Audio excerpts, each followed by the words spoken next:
Flight logs don't lie. They're cold, factual records of who flew where, when, and why. No spin, no interpretation, just timestamps, tail numbers, and destinations.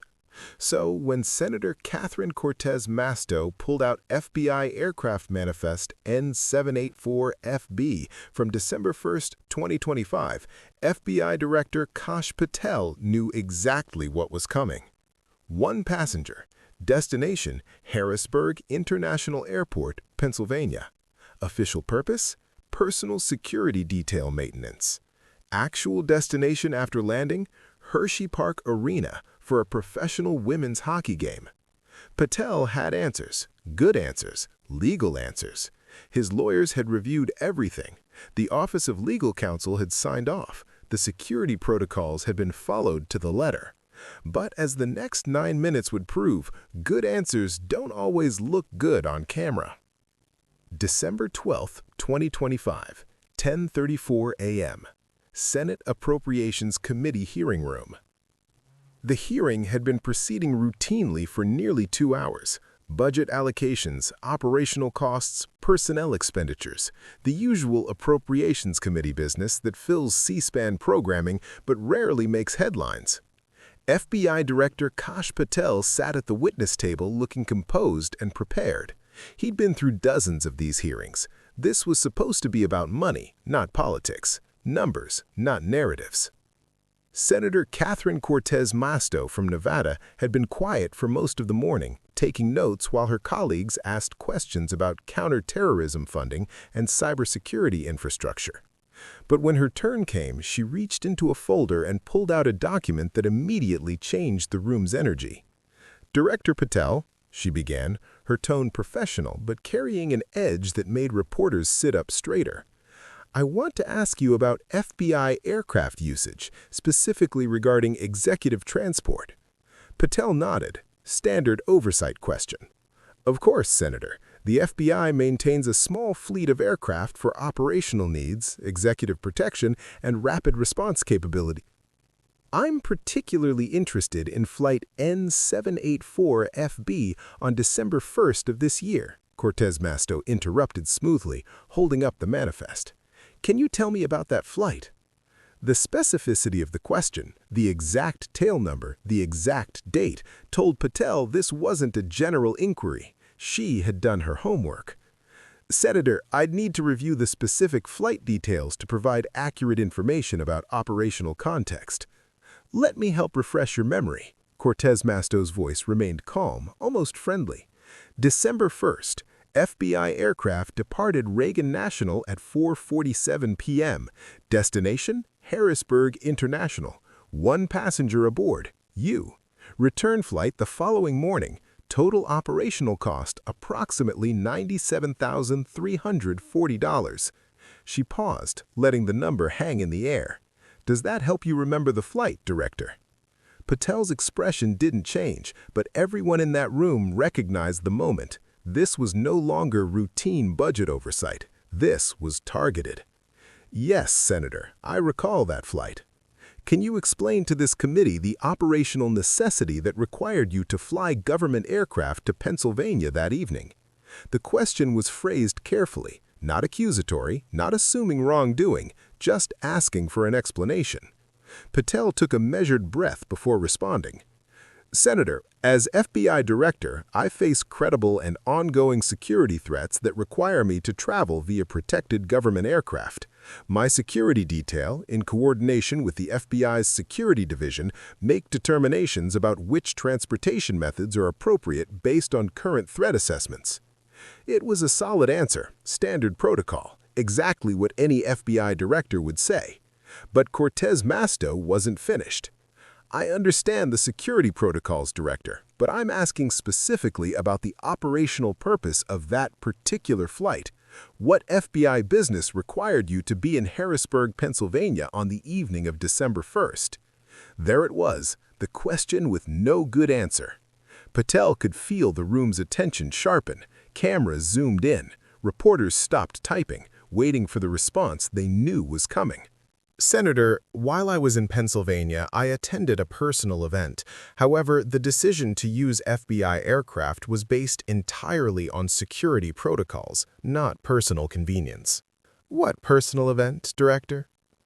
Patel paused for just a fraction of a second, long enough for every political reporter in that room to notice. I attended a professional hockey game. The room didn't gasp or erupt. Washington press corps are too experienced for theatrical reactions, but the energy shifted immediately. Phones came out. Fingers flew across keyboards. Cortez Masto's expression didn't change. She'd clearly known this answer before asking the question. A professional hockey game, and the FBI determined that attending this game required $97,340 in taxpayer-funded aircraft? Minutes 2 through 4. The details emerge. Patel knew he needed to get ahead of this before it became a scandal. The best defense was transparency, controlled transparency. Senator, let me be clear about the timeline and decision-making process. My security detail receives regular threat assessments. In November, those assessments indicated elevated risks based on specific credible threats against me personally. The FBI Security Division, not me personally, determined that for the foreseeable future, I should avoid commercial aviation when possible. He continued, speaking deliberately. On December 1st, I had plans to attend a personal event in Pennsylvania.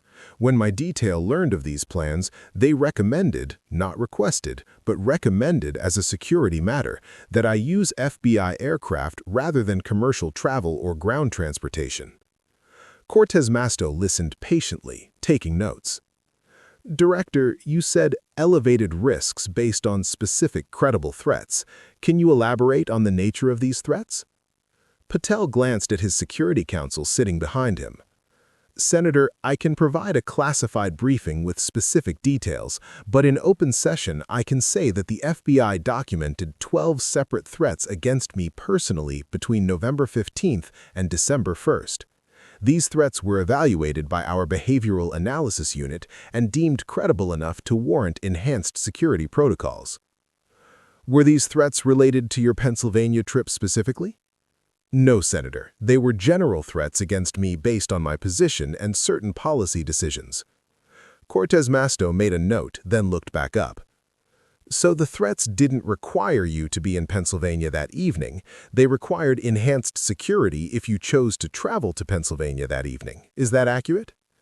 It was a subtle but important distinction, and Patel recognized the trap. Senator, the threats required enhanced security protocols for any travel I undertook. I had personal plans in Pennsylvania. My security detail determined that FBI aircraft was the most secure method of transportation for that trip. And the personal plans were to watch a hockey game? Yes, Senator. Who was playing?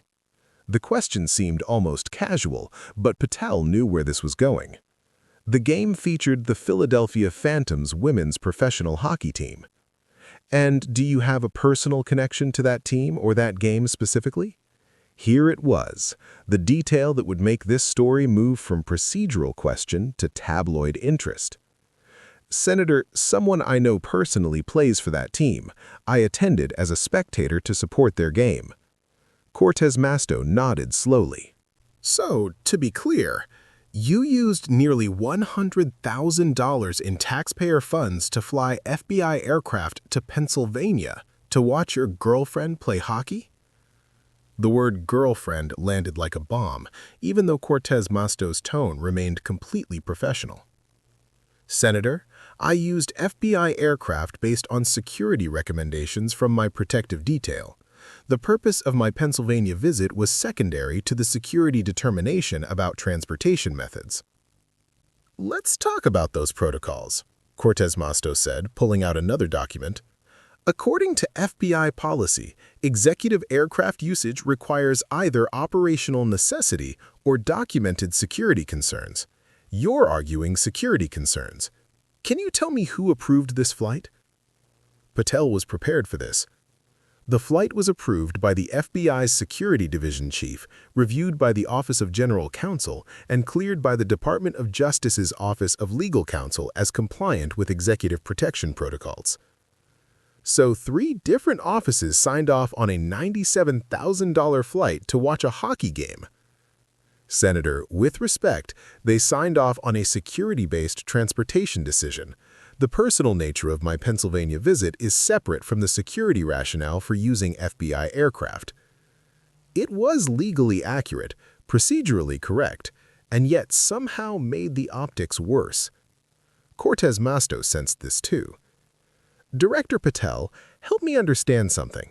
If the threats against you were serious enough to require FBI aircraft to Pennsylvania, why weren't they serious enough to recommend you not attend a public sporting event at all? It was a devastatingly good question. The logical inconsistency was glaring. Patel took a moment before responding. Senator, security protocols balance threat mitigation with allowing protectees to maintain reasonable personal lives. The recommendation was about transportation security, not prohibiting all public appearances. But you understand how this looks, right? Cortez Masto's tone wasn't accusatory, more genuinely curious. You're telling us that you face threats serious enough that taxpayers need to spend $97,000 to fly you to Pennsylvania, but not serious enough that you shouldn't sit in a public arena surrounded by thousands of people. Patel shifted slightly in his seat. Senator, I understand the optics are uncomfortable, but security decisions are made based on specific threat vectors. The threats in question related primarily to airport and commercial aviation vulnerabilities, not public venue security where local law enforcement and private security are present. Did you have additional security at the hockey game? Yes, Senator. My protective detail accompanied me throughout the event. FBI agents? Yes. So taxpayers paid for the $97,000 flight plus overtime for multiple FBI agents to work security at a hockey game so you could watch someone you're personally involved with play sports. The way Cortez Masto phrased it, accurate, factual, without embellishment, somehow made it sound worse than if she'd been overtly critical. Patel's response was careful. Senator, I don't determine my own security protocols. Those decisions are made by career security professionals based on threat assessments and established procedures. I follow their recommendations. Minutes 8 through 9. The pattern question. Cortez Masto pulled out yet another document. Patel was beginning to realize she'd come with an entire file. Director, this isn't the first time you've used FBI aircraft for trips that included personal components. In October, you flew to Miami for what was listed as field office consultation, but your public schedule shows you attended a fundraising dinner that evening. In September, FBI aircraft flew you to Texas for operational briefings where you also appeared at a political rally. Are we seeing a pattern of FBI resources being used for personal and political purposes under the guise of security protocols? It was the escalation Patel had been dreading. Not just one questionable flight, but a pattern. Senator, I strongly reject the characterization that FBI resources are being misused. Every flight I take on FBI aircraft is legally authorized, security-based, and properly documented. If my official schedule includes me being in a city for legitimate FBI business, and I also attend a personal or political event while there, that doesn't constitute misuse. That's efficient use of government resources. But the Pennsylvania flight wasn't combined with official business, was it? There was no FBI field office visit, no operational briefing, no investigative purpose. It was purely to attend a personal event. Patel's jaw tightened slightly. Senator, the security threats I face don't pause for personal time. If my security detail determines that FBI aircraft is necessary for safe travel, that determination applies regardless of whether the trip's purpose is official or personal. Director, I'm not questioning whether you face real threats. I'm questioning whether every trip you want to take should be classified as security necessary and charged to taxpayers. I don't make those classifications, Senator. Security professionals do. Security professionals who work for you. It was a simple statement of fact, but it highlighted the inherent conflict of interest. Patel paused before responding. Senator, the FBI Security Division operates with professional independence. They make recommendations based on threat assessments, not my personal preferences. But if you wanted to override their recommendations, you could. In theory, yes. In practice, I follow their guidance because they're experts in protective operations. And if their guidance happens to align with your personal travel preferences? There was no good answer to that question, and Patel knew it. Senator, I think you're suggesting that I'm manipulating security protocols for personal convenience. I want to state unequivocally that every decision regarding FBI aircraft usage has been made in compliance with federal law, DOJ policy, and security best practices. Minute 9 through 11. The uncomfortable conclusion. Cortez Masto leaned back in her chair, studying Patel for a moment. Director, I believe you that these flights are technically legal.